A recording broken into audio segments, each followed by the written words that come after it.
भीम द्वारा जयद्रथ की दुर्गति। एक बार पांचों पांडव आवश्यक कार्यवश बाहर गए हुए थे।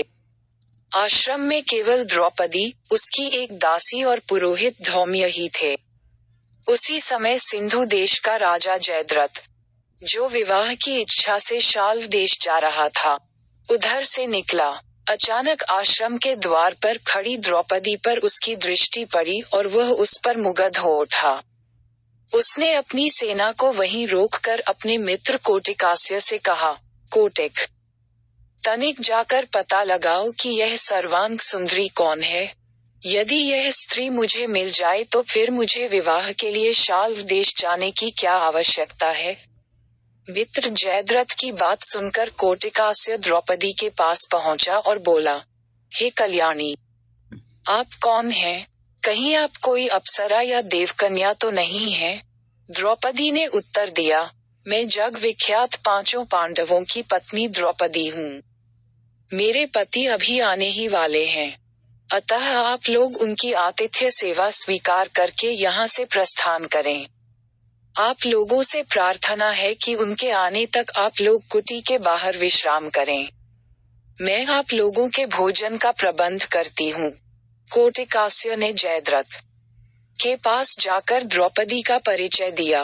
परिचय जानने पर जयद्रथ ने द्रौपदी के पास जाकर कहा, हे द्रौपदी, तुम उन लोगों की पत्नी हो जो वन में मारे मारे फिरते हैं और तुम्हें किसी भी प्रकार का सुख वैभव प्रदान नहीं कर पाते।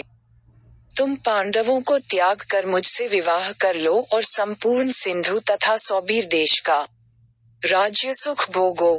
जयद्रथ के वचनों को सुनकर द्रौपदी ने उसे बहुत धिक्कारा, किंतु कामार्ज जयद्रथ पर उसके धिक्कार का कोई प्रभाव नहीं पड़ा और उसने द्रौपदी को शक्तिपूर्वक खींचकर अपने रथ में बैठा लिया। गुरु धौम्य द्रौपदी की रक्षा के लिए आए तो उन्हें जयद्रथ ने वहीं भूमि पर पटक दिया और अपना रथ वहां से भगाने लगा। द्रौपदी रथ में विलाप कर रही थी और गुरु धौम्य पांडवों को पुकारते हुए रथ के पीछे पीछे दौड़ रहे थे।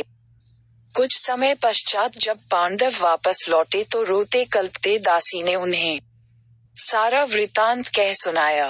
सब कुछ जानने पर पांडवों ने जयद्रथ का पीछा किया और शीघ्र ही उसकी सेना सहित उसे घेर लिया। दोनों पक्षों में घोर युद्ध होने लगा। पांडवों के पराक्रम से जयद्रथ के सब भाई और कोटिकास्य मारे गए तथा उसकी सेना रणभूमि छोड़कर भाग निकली। सहदेव ने द्रौपदी सहित जयद्रथ के रथ पर अधिकार जमा लिया।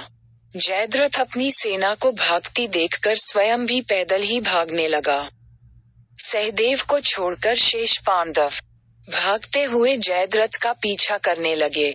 भीम तथा अर्जुन ने लपक कर जयद्रथ को आगे से घेर लिया और उसकी चोटी पकड़ ली। फिर क्रोध में आकर भीम ने उसे पृथ्वी पर पटक दिया और लात घूंसों से उसकी मरम्मत करने लगे। जब भीम की मार से जयद्रथ अधमरा हो गया तो अर्जुन ने कहा, भैया भीम, इसे प्राणहीन मत करो। इसे इसके कर्मों का दंड हमारे बड़े भाई युधिष्ठिर देंगे। अर्जुन के वचन सुनकर भीम ने जयद्रथ के केशों को अपने अर्धचंद्राकार बाणों से मूंदकर 5 चोटी रख दी और उसे बांधकर युधिष्ठिर के सामने प्रस्तुत कर दिया। धर्मराज युधिष्ठिर ने जयद्रथ को धिक्कारते हुए कहा, रे दुष्ट जयद्रथ, हम चाहें तो अभी तेरा वध कर सकते हैं, किंतु बहन दुश्शला के वैधव्य को ध्यान में रखकर हम ऐसा नहीं करेंगे। जा, तुझे मुक्त किया। ये सुनकर जयद्रथ कांतिहीन हो लज्जा से सिर झुकाए वहां से चला गया। वहां से वन में जाकर जयद्रथ ने भगवान शंकर की घोर तपस्या की। उसकी तपस्या से प्रसन्न होकर शंकर जी ने उसे वर मांगने के लिए कहा। इस पर जयद्रथ बोला, भगवान, मैं युद्ध में पांचों पांडवों पर विजय प्राप्त करने का वर मांगता हूँ। इस पर भगवान शंकर ने अपनी असमर्थता प्रकट करते हुए जयद्रथ से कहा, हे जयद्रथ, पांडव अजेय हैं और ऐसा होना असंभव है। श्री कृष्ण नारायण के और अर्जुन नर के अवतार हैं। मैं अर्जुन को त्रिलोक विजय प्राप्त करने का वर एवं पाशुपात्यस्त्र पहले ही प्रदान कर चुका हूँ। हाँ, तुम अर्जुन की अनुपस्थिति में एक बार शेष पांडवों को अवश्य पीछे हटा सकते हो। इतना कहकर भगवान शंकर वहां से अंतर्ध्यान हो गए और मंदबुद्धि जयद्रथ भी अपने राज्य में वापस लौट आया।